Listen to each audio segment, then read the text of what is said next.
Good afternoon, Roland. You're in a different part of the world than I am. Good evening. It's 9:45 here, Carolyn. Appreciate you being here. So I'll just start out by talking a little bit about the BioFellows program, of which you'll hear from quite a number of BioFellows shortly. We had a pod that I was part of the first year cohort of BioFellows, and then I was able to be a pod leader this year. And the people who were brought to my pod were the creatives, the people that were involved in the creation process in some way or another. Roland was there. We have a whole handful of people here. And one of the things that came out of that was we were trying to identify what are some of the bottlenecks in being a bioartist, and what are the bottlenecks that all of us face, regardless of where we're located, in trying to connect with scientists. And so with the BioFellows program, it's a whole series of exercises with Abel Cano that are geared towards starting a campaign, starting to find your group of people and advocating for whatever the issue it is that you want to advocate for. So out of our group came this idea that we would like to, I guess part of it was kind of a feeling that as artists, we are in a very highly competitive field, and that we often are just trained to only promote ourselves and to try to work within a gallery system, and that's the basis and measure of our achievement. And our group was really interested in looking at ways to change that, both in terms of expanding what is the notion of art itself, how is it involved with community interaction, and how would we develop templates or ideas together for how us as artists could approach scientists and try and set up residencies within our own communities. Roland, do you have some things you could add to that? Well, Carolyn, I think you summarized it already beautifully. Like I remember Carolyn and I had conversations during the fellowship because I was in her pod. We had like teams, and she was our pod leader. And we had many conversations about kind of applying the things we learned during this fellowship to being an artist, and kind of how to set up high-level art science collaborations. And what I really loved is that you pointed out that everybody has things to bring to the table. Like somebody has kind of a very good strategy for emailing. It was Heidi, because I know the most of the work you do is kind of in the email, right? That it's so important. It's about communication. And then Thelma was really good in convincing directors of companies what they want. And in the end, I mean, we try to apply these things we learned during the fellowship to being an artist. One thing I learned myself, which I really liked, is that we also had to do a lot of one-on-ones and relational stuff. And it's really important when you do a conversation to start with your purpose. And that's magic. When you do like a 10-minute conversation and you start with my purpose in this next 10 minutes is talking about like, I want to achieve. And then in the end, you have to make it concrete and set a date. And this is magic. And I think also like collaborating with scientists and artists, I think scientists often are people that have very little time. And I really want to know quickly, like, okay, well, I like this, but what do I want to get out of it? So it's a bit like Morse code in that sense, like what Danielle said, but it's also important to quickly get some concrete stuff to collaborate on. And but anyway, these were lots of ideas. But I think what we agreed on that it's really helpful to help each other in this kind of creative culture, growing team to form these kind of connections and have strategies that work or that not work, where you learn from. So it's lovely. Yeah. So personally, I just moved, I don't know if my time is up yet, but I just moved from Amsterdam, where I worked at Jalkh for a long time, and which is really a hotspot in bioart in Europe a bit. I'm just moved to Norway, so I have to kind of apply all these things here because I'm in Scandinavia and everything is completely different and other people speak like at a different pace. And so I have to apply all these things now. Yay, wow. Yeah, I miss it. Yeah, and I think that is really one of the elements of that. What we're looking at is that these issues, in some ways, are very different in different cultural contexts. Yet at the same time, there's a set of skills that perhaps we can learn and share as a group of bioartists that will help each one of us figure out how to do that within our local context. And I think we were really looking at, part of this stemmed out of a frustration that there in reality are very, very few residencies available for bioartists to apply to, and that often there's a small set of people who are very well known and are the same people who get those residencies over and over again. And so the question becomes, if you don't want to be have to wait for somebody to put you in one of those residencies, how do you take charge of your own career, and how do you find ways to develop? And so that's what we're going to go into next. We're going to go into our round of, we have 5 people who are going to share templates or little bits of wisdom of different steps of process along the way. And Heidi, if you could share that screen of people that are going to speak next. We have, I'll just briefly introduce them and they can introduce themselves. We have Paige from France. We have Bushra from Bangladesh, Thelma from Mexico, Eduardo from Brazil, and Heidi from Argentina. And they are each going to give us a 3 or 4 minute talk about one element of the process of putting together a project or trying to formulate how to make a connection with a scientist. And so if we could start out, Paige is going to start us out. Her topic is going to be mapping the process or generating the idea. Thank you, Paige. Hi, everyone. So I'm Paige Perillat-Piratoine, and I'm currently based in Riga. And I've done various projects in kind of bioart. So in my projects, I've mapped 4 steps that I follow from the idea to the end result. And today I'm going to speak about it in the context of a specific example, which is creating a lampshade made of seaweed. So let's say step 1 is ideation. At the beginning, there's simply an idea, and the essential here is to define it as precisely as possible. You want to frame it, you want to write it down. For example, if I've seen seaweed used as a biomaterial, my idea might be, I want to make a lampshade made of seaweed. Or maybe I don't even know that. Perhaps I just know I want to experiment with seaweed as a material. Perhaps you want to write down why as well. And that would be, you know, because I love the aesthetics of seaweed, or because I want to work with a new sustainable material. Well, your step 2 is always going to be research. Extensive. You cast a very wide net. I'll research things as basic as what is seaweed, how is seaweed used, how is seaweed being used as a material, and this is going to include desk research, where you scour the internet from design websites to forums and academic papers, but it also might include field research. Perhaps I'll visit a farm or the people who are already working on this, and at this point my brain is filled with information. I know about all kinds of seaweeds and its basic material properties. And this actually might be the first place I might want to redefine my idea. So here I understand now that I want to try making a lampshade, and I want it to be made out of kelp seaweed. And so at this point, you understand that it's an iterative process. Each step helps you refine your initial idea and always come back to it. So it's anchored in your initial definition that you set out at the beginning.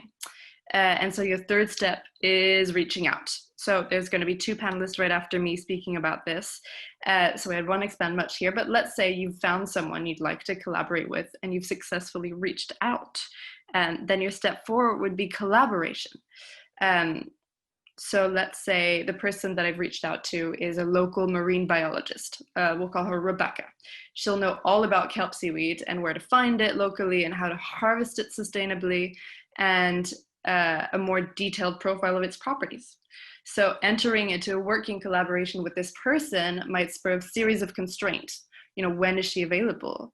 Does she have a lab I can work in with her? How does she feel about kelp being used as a material? She might have an entirely different idea of what is practical, actually. So again, I have to rework my idea, to reiterate it by integrating the opportunities and the constraints of that collaboration. And now that I've mapped these with her, my idea might have become, I will harvest kelp next month in the autumn when it's fully grown. I'll bring it back to Rebecca's university lab where we can laser cut it, freeze dry it, and set it on a wire frame to create a great kelp lampshade. And so now my idea is ultra refined, and it still circles back to my initial ambition to work with seaweed and work sustainably. So at this point, I've moved through the 4 steps of my ideation process, and obviously in reality it's much more messy, but with this kind of framework you never get lost. You can always anchor yourself back into a specific phase and kind of swim smoothly, pleasurably through your project, and feel professional and attract the right kind of opportunities. That's it. That is beautiful, Paige. Thank you so much. Let's give some snaps for Paige there. That was really wonderful way of how you map out an idea and how you set the course that you're going to go along. Very, very helpful information there. The next person that we have up is Bushra Anjum. She works with a company called Wizkit in Bangladesh, and she was also one of the BioFellows in the pod. And she is going to talk about biomaking within a community context. Hey, Bushra, I am so glad your internet started working. You are here. Welcome. I am too. Thank you so much. Hi, everyone. I'm glad that my internet is working and that I'm being able to, meet and speak to all of you. But again, my name is Bushra, and I am the founder, like Carolyn said, of an organization called Wizkit. This is based in Dhaka, Bangladesh, and engaging in community and biomaking in the community, about how I ended up eventually creating my own residency in the entire process. So in the South Asian community, the only way you can bring your parents' respect is by, working for someone else. This is considered respectful here. But, otherwise you're not really truly seen as employed in their eyes, And what happened with me was that I don't think I was ever cut out for that, because I always wanted to create or, make something by myself, which I thought would always positively impact the community. And I always loved the idea of being able to sort of imagine and design products. And so much so that I used to just use up all the matchsticks, from my mother's kitchen to make 3D models of products that I liked or that I used to imagine in my head. But when my mom warned me to sort of stay away from her matches, I was being able to, move on to the 3D printing aspect of design. And I used 3D printing from then on to design my products. So my co-founder at Wizkit, who happens to be an engineer, him and I, we started an entire maker movement out of this. And, we were sort of rolling out good products in the process, not just products, real stuff that was actually benefiting the people in our community. And I'll just give you an example. We use 3D printers to design and manufacture this disinfection chamber that you see on the right, using the widths of the student on the left that we were simultaneously working with.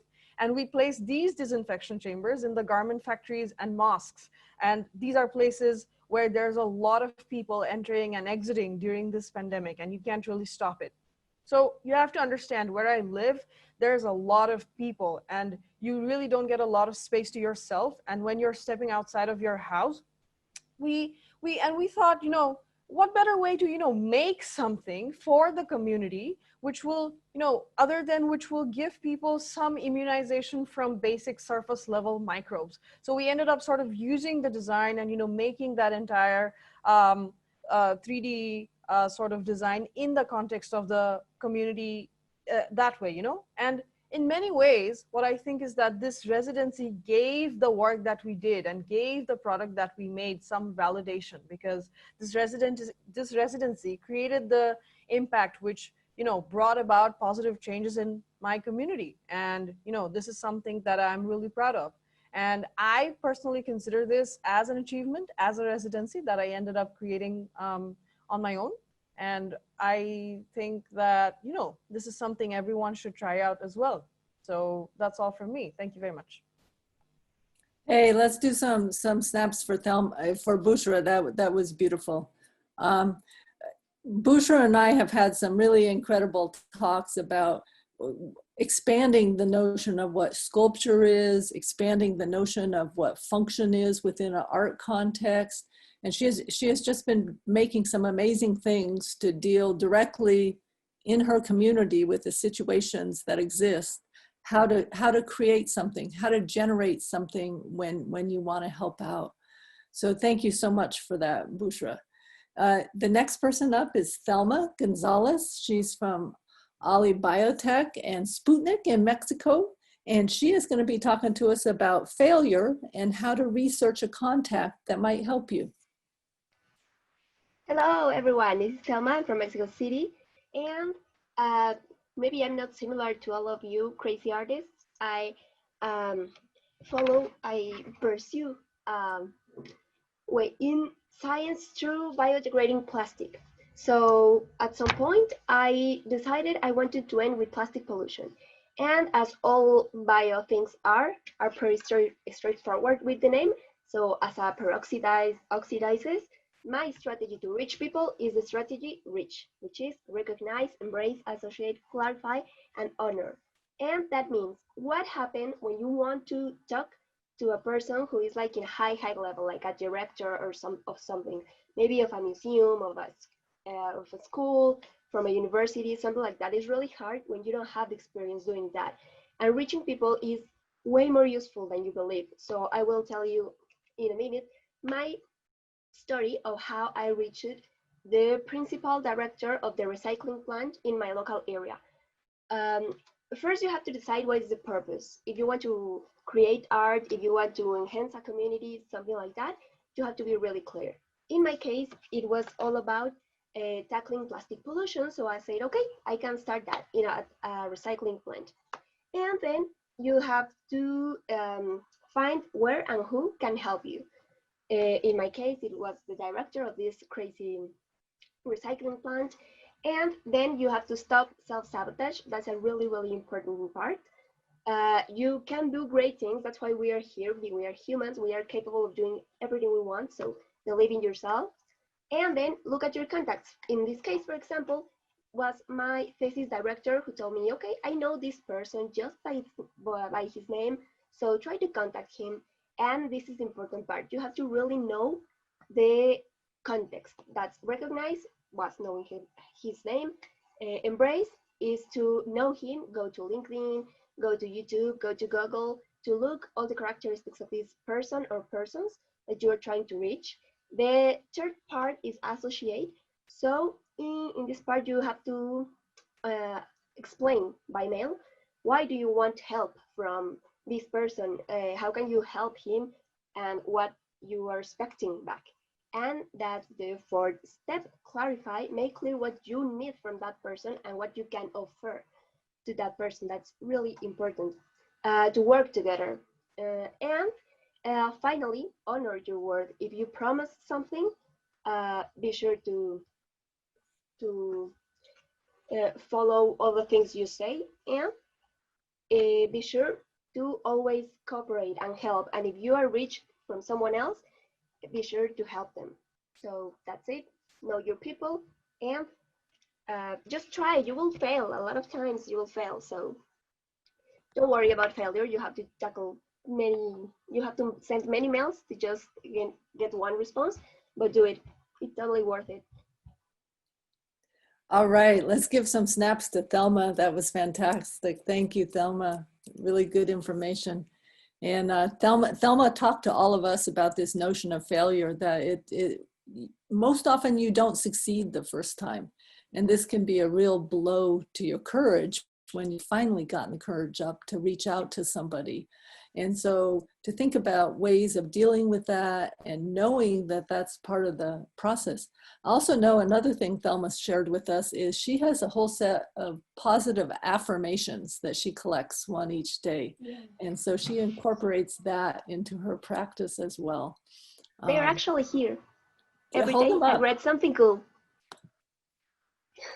Do you have one right there? Yeah, this one. Let's see. I think is Heidi. Yeah, yeah. There she goes. There's Thelma. Yeah, hold them up one more time. Yes, that's her jar of positive affirmations. That is just so incredible. Yay. Ways of encouraging yourself when you're trying to do something new. The next person that we have up is Eduardo Padilha. Padilha, I'd say Eduardo's name wrong. He's from BioliloLab at the University of São Paulo in Brazil. And he was also a bio fellow. He was in a different pod, but he is somebody that is a scientist who has made incredible kind of ways of engaging with artists. He's going to talk about connecting scientists to artists, going from the global to the local. Go ahead, Eduardo. Thank you so much, Carolyn. And hello, everyone. I guess what I'm thinking is just sharing a specific experience that I had, which was a turning point for me in regards to connecting with artists. Because I have a scientific background. I am at the University of São Paulo, majoring in pharmacy and biochemistry, and I have been inside the laboratory since before high school in these research programs, and then as an undergrad researcher and stuff. And then my connection with artists had this turning point when I discovered that the first Biohack Academy by the Jalkh Society in Amsterdam was going to take place. And then that there were some people in my city, in São Paulo, that were interested in participating. Yeah, Jalkh again. And the people that were willing to participate in that. Then I reached out to them and said, well, I'm a scientist. I definitely want to know how to build like 10 lab equipment for myself and put together my own laboratory, because that's something I've always wanted. And then because of this experience with the Biohack Academy, I connected with several different people, and one of these people is Lina Lopez. She's an artist, also based in São Paulo, and she was there because she was interested in prototyping, but she was also interested in biomaterials and biotechnology and biopolymers and different kinds of stuff. And then when we connected during the Biohack Academy, I guess the first thing she said to me was like, oh, so you are a scientist, right? Like, do you do this kind of cell culture stuff? So how can I grow my own purse? And I actually work with wearables, so I want to build something like with my own like skin. So how do I reproduce that on the cellular level and create this tissue in the lab? And then I was, wow, what are you doing? Like, who are you? And then she's, well, I'm an artist, so never mind. And then we connected. And because of this connection, we kept in touch because we realized we had a lot of people in common. And then we got to the point in which I helped her put together this place that you are seeing in the slide, which is the BioliloLab, this independent small laboratory. So what you're seeing is actually an old bathroom inside this big house that is her studio. And then she asked me, wow, we have been exchanging experiences. You are a scientist. I am an artist. I have this maker space and this prototyping space, but I want to build a wet lab. Can you help me kind of build this together? And then we helped. We did this together. So this is the small laboratory that we have now. And in the next slide, you're going to see one of the initiatives we put together, which was microbiology for artists. So I brought the background from science and teaching cultivation techniques, and she brought and invited a lot of friends artists who were interested in using different media for building their work. And then these female artists ended up doing some work that we called Artists' Vaginas, which was one interesting result of this study group. So this is one of my experiences that I had. It was definitely a turning point when connecting with artists, an artist that was open to learning what I had and to teaching me her skills so we could build something like together, not just, exchange because of some other interest. So I guess that's it. That's what I wanted to share. Thank you. All right, let's hear some claps for Eduardo. That was really great. Thank you for sharing that. You have some I think it's very important to hear from the end of scientists coming towards artists and how that can help. What are the mechanisms that a scientist needs in able to hear and to respond to what it is an artist has in mind. Our final presenter, and also one of the pod members of Creative BioCulture in the fellows this year, is Heidi Jalkh. She works with Sistemas Materials Group in Argentina. She's also a professor in morphology at the university there. She is going to talk about a template letter communicating with scientists about a project proposal. And this really came out of specifically some of the work that we were doing in the fellows movement, the program where we had assignments where we actually had to write things like a letter or a list of people we would contact, like concretely, if you really want to do this, what are the steps to do it? So she is going to share a template letter that she uses to reach out to scientists or the people she wants to engage with on a project. Thank you, Carolyn, for the introduction. Yes, I'm going to try to, in a way, wrap and sum up all the things that we've just saw about collaboration, about mapping, the context, about having purpose in your communication, and also, I think, about failure. This is a picture of how we're set up.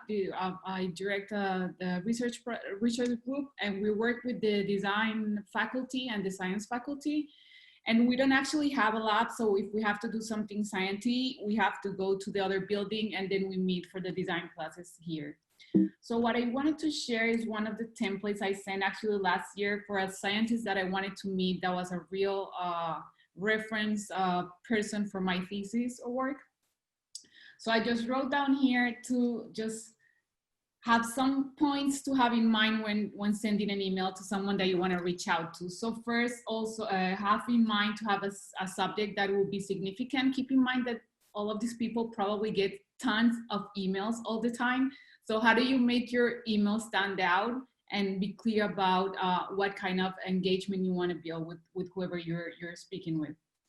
Another one is to briefly introduce yourself in a way that is relevant to the connection you want to make.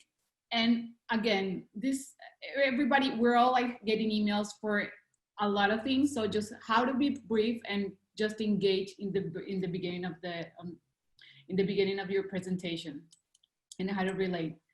Then I would say to state why what you're doing relates to what they're doing relates to what you're interested in and who you're contacting.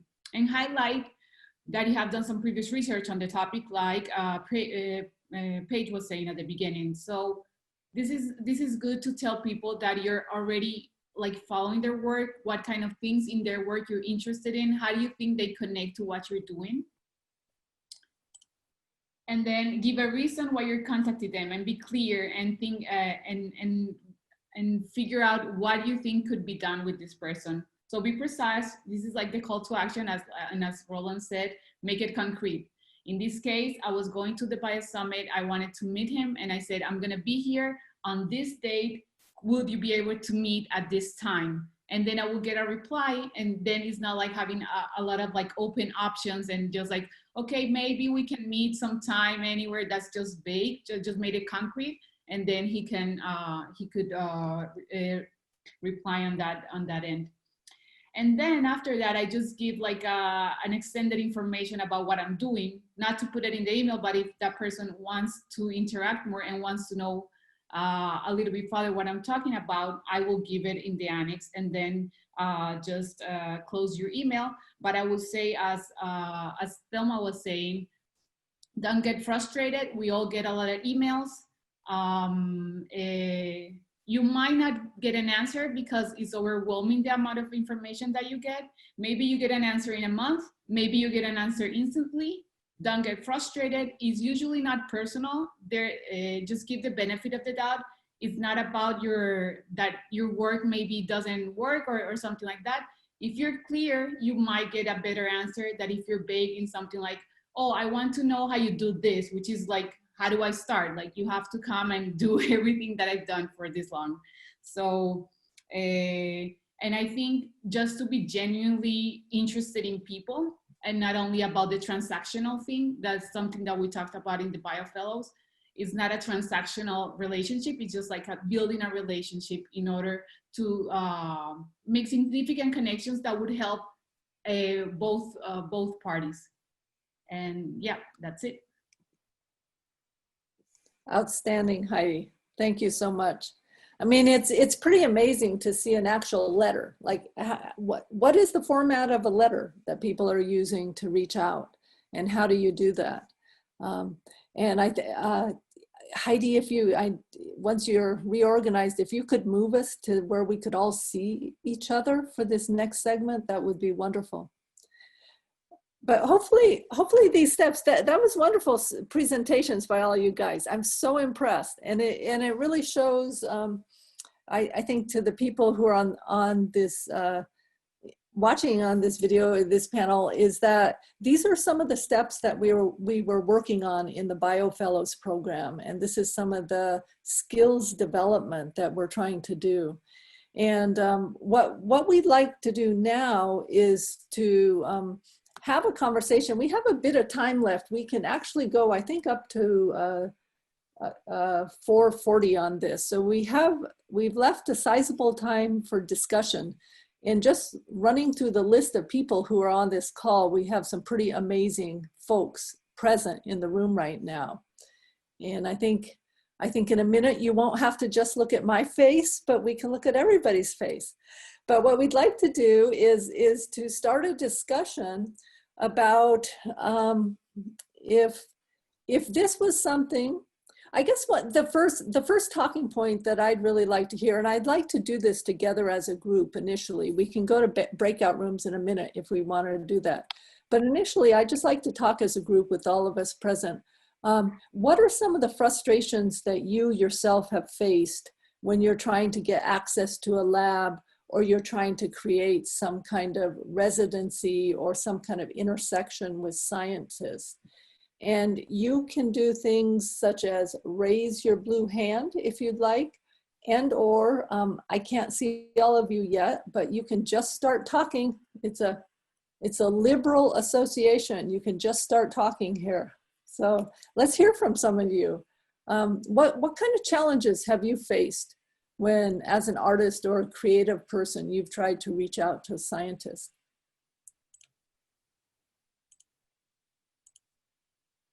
You all have access to unmute yourself, so.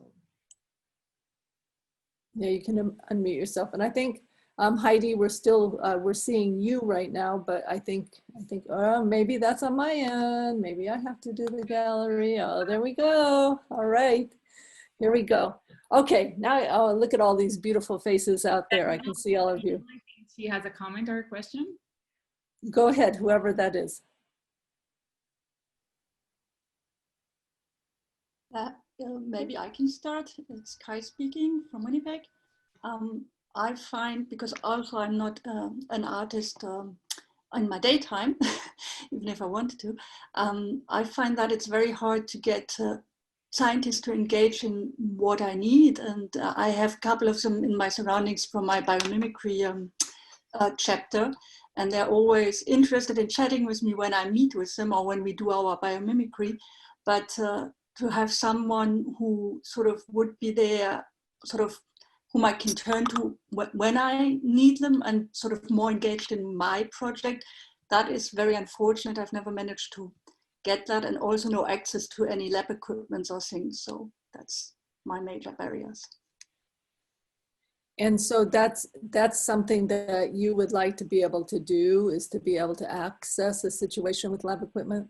Yeah, because I mean, you never know when you run into a situation. I gave the example when I spoke with Heidi initially, when I was trying for the first time to do a muscle alginate, and I had to grind the muscles to, I don't know, it's by now I think it's 75 microns, was 50 when I tried it, and I searched the whole city for a grinder. I asked all over. I mean, people at the university got back to me, but that was the responsible guy, not a scientist, until I finally, very long time later, found somebody, an engineer student, who told me how I could do that with a power tool.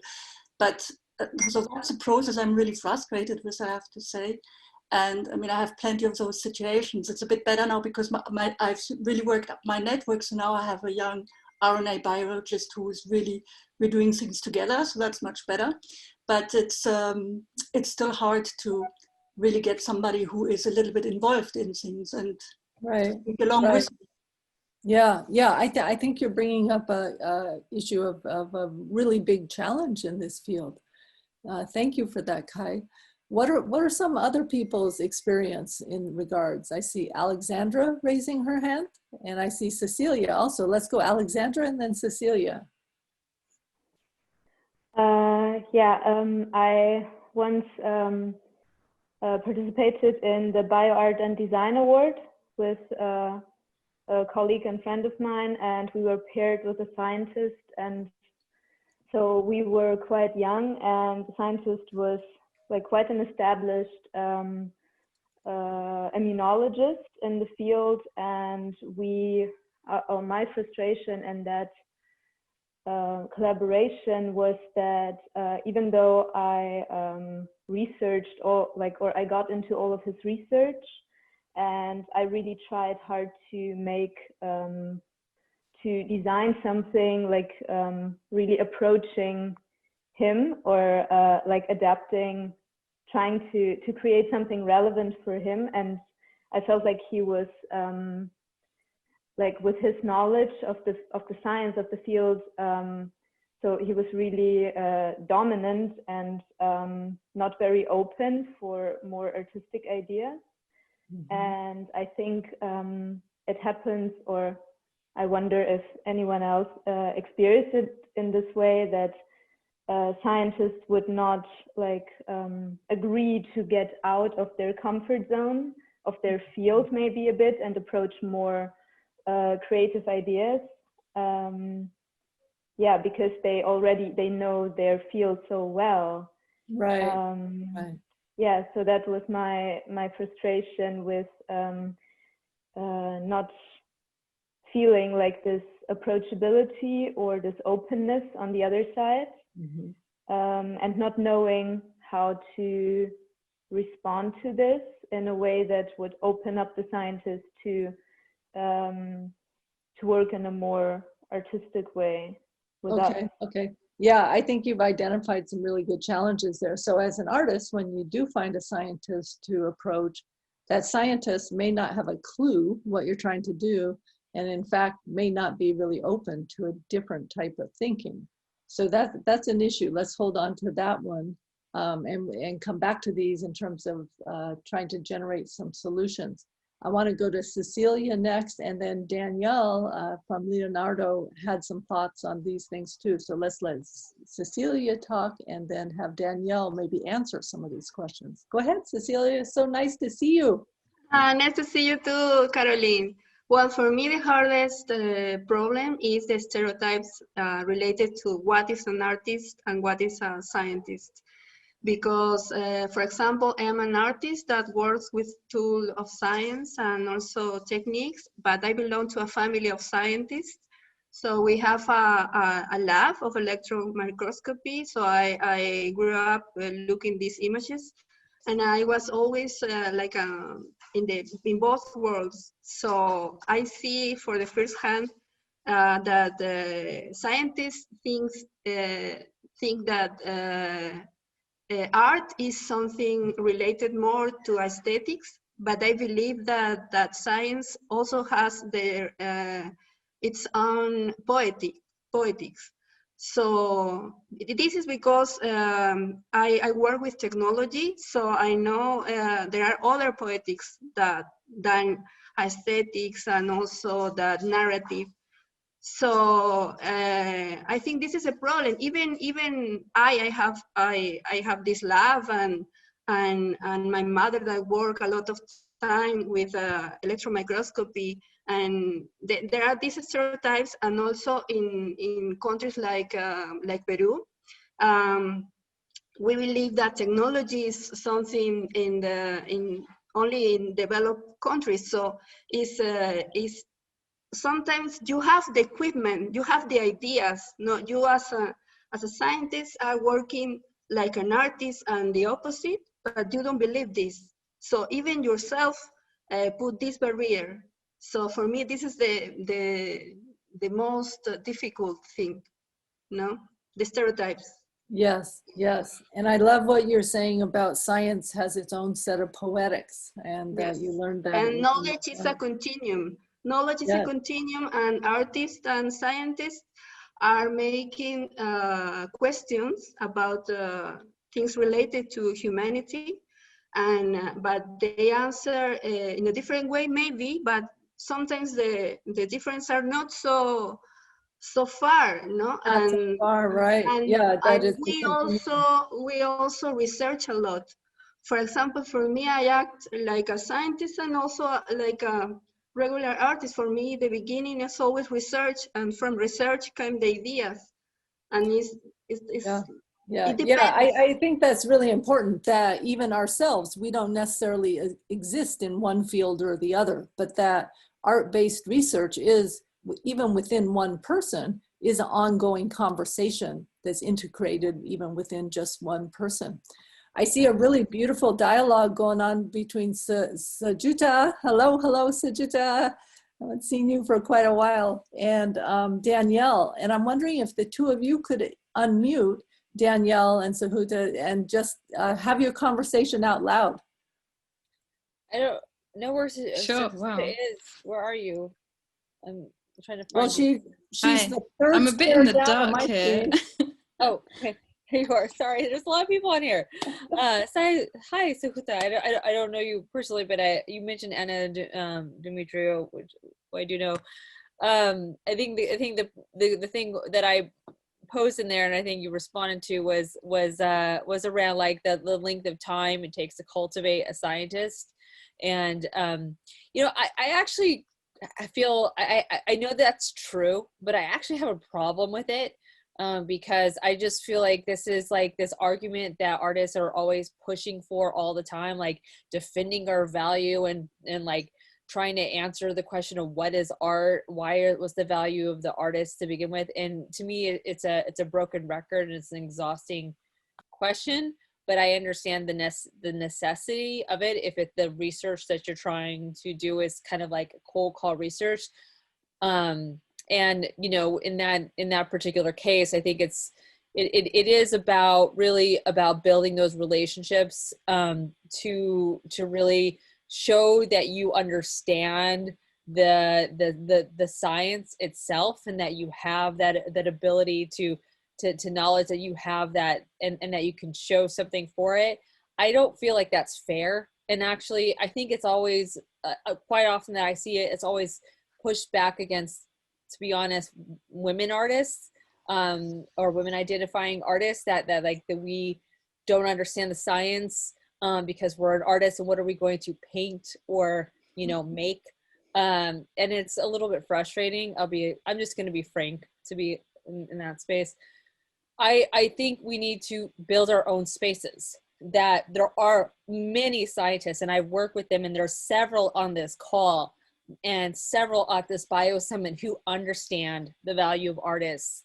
And we need to start with this community, and the community that Leonardo and many other of those transdisciplinary communities have around the world, that are all over the world.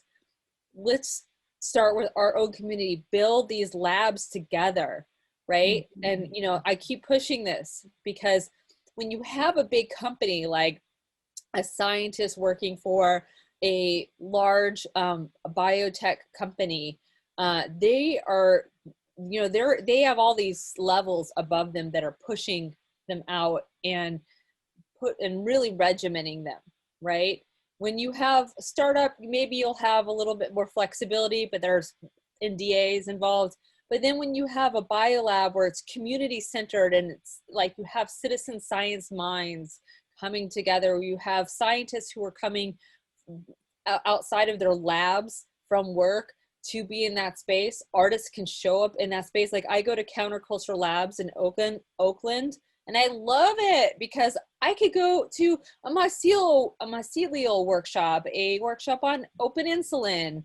And, you know, I'm not judged because I'm an artist showing up to there. I'm welcome because I'm an artist showing up to there.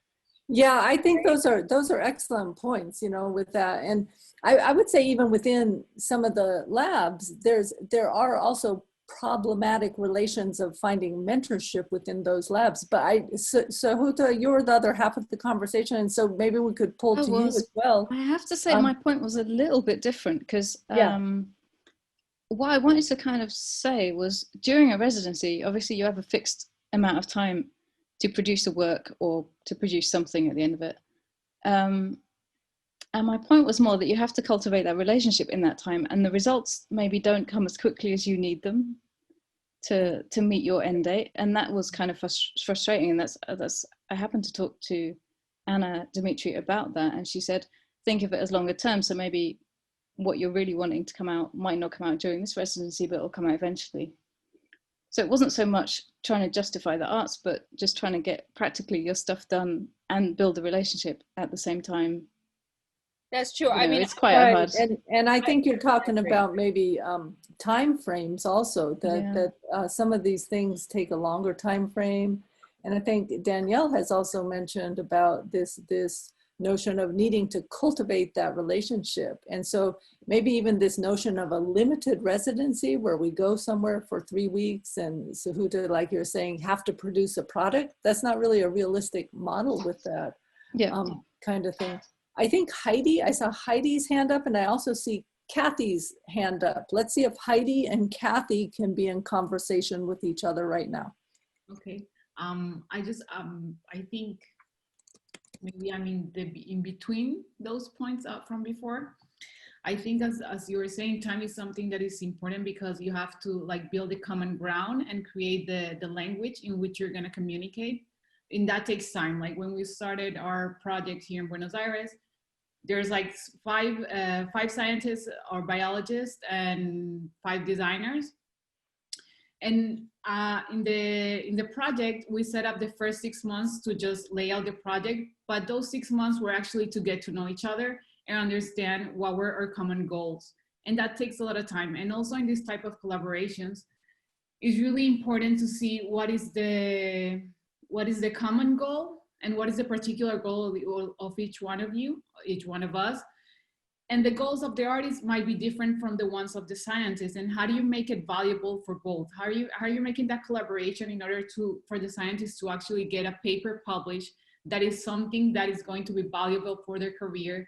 And the artists or the designers can make something that they can showcase the type of work that they're able to do in this collaboration. So I think it has to go towards how do we create the spaces in which we can work on this interdisciplinary research? Because at the end is that, like Cecilia was saying, scientists, designers and artists are also doing research. We're just using different methods.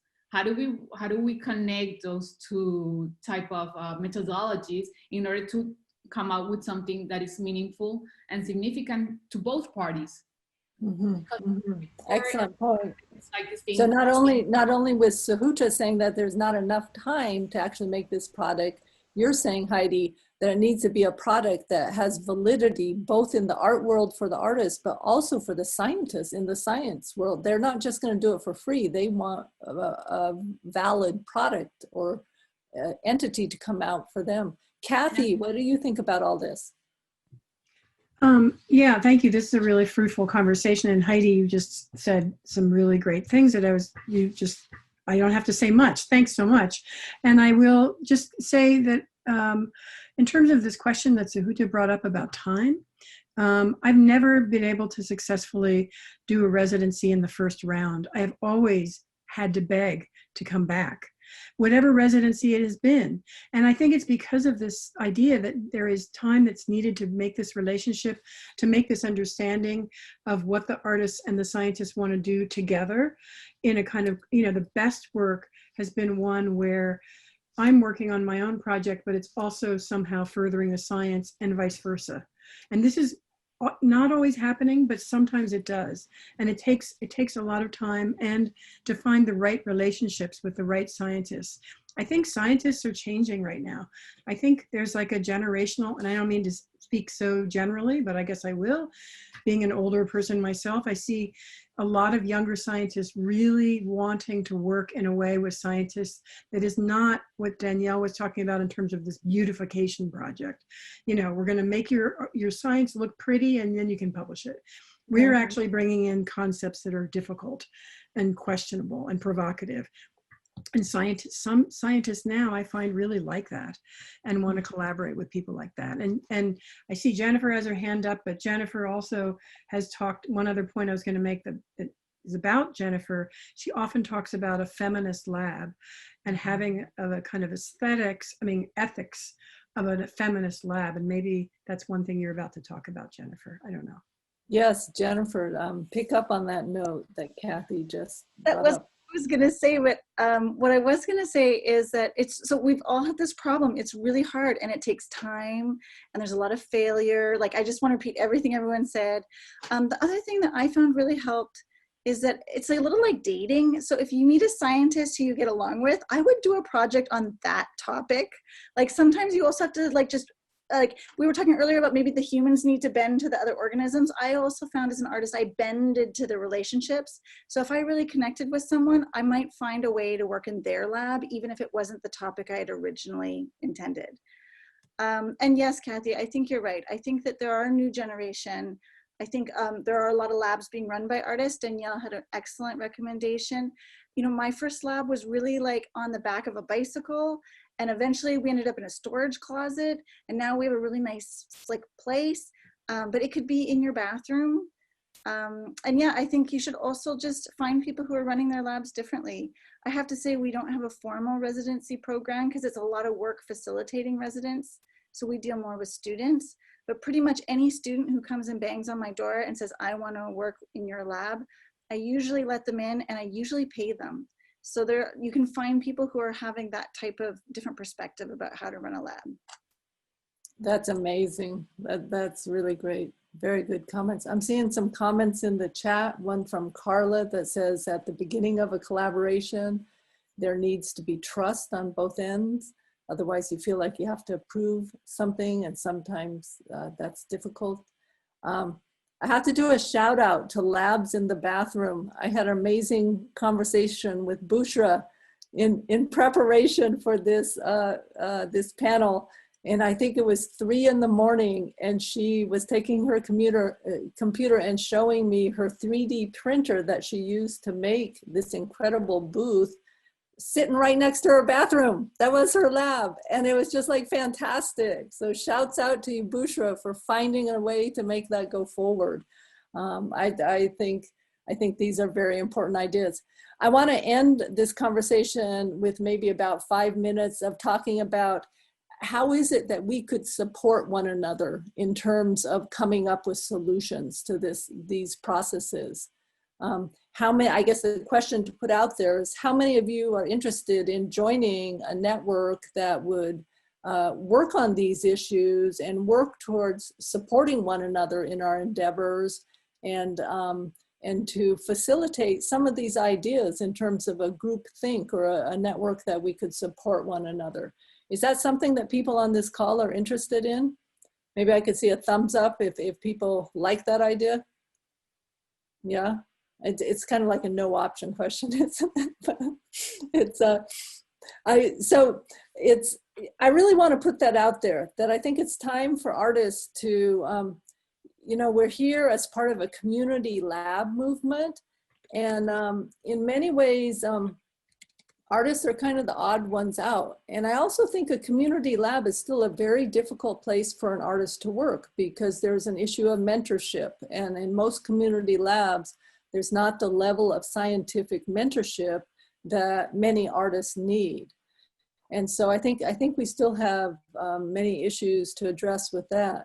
But I think that amongst ourselves as artists, it's time for us to join as a group in the spirit of a community building network that's internationally based, where we can begin to work on these ideas and think about how to make progress forward with that. So I think I would say more to come on that idea. And I'm so happy that you could all join us. Danielle had some incredible comments of help and advice in the chat that she's been writing as we've been going along. Thank you to Danielle from Leonardo for coming here to talk with us. You gave us some wonderful advice. And thank you to all the fellows who were willing to be brave and, as we say in the fellowship, get on the bike and just put out some ideas there of how we go forward. Can I say one quick offer? You may. I will open this up for anybody. First of all, this is totally, you know, our jam, and we're totally happy to make this happen because I want to see this happen super badly. I offer our blog to share some of these how-tos and ideas. I think the world needs to see that. So if anybody wants to write something for us on our post, we'll share it out, or to take over, you know, any of our social, Instagram or Twitter, and talk about this and share this dialogue more publicly with our channels. But we are also we could talk about like how we can collaborate and help facilitate to make this happen. I want to see more things like this, and support it, because this is about growing the field, and you are part of this and leading this, and we're here to help lead and be part with you on this. So I'll put my email in the chat. You can reach out to me. All right. Thank you so much, Danielle. And this is what it's about, co-creating the field of bioart. Let's turn this into a real field where artists can actually work and makers can be seen as artists. That would be my 2 goals coming out of here. Thank you guys so much. It's wonderful to see the number of people who came on this call and are listening. That tells me there's a lot of real vital interest in these issues. Thank you to some of our leaders in the field, Kathy Hyde, Jennifer Willett, Gare Tremmel, Roland. Those are just the people I can see on the screen. Thank you to all the FEM members, Cecilia and Sahutra. Thank you so much for coming. Thank you to Carolina, who has helped run this track and come up with ideas along the way of all these issues. And that's it. So thank you guys.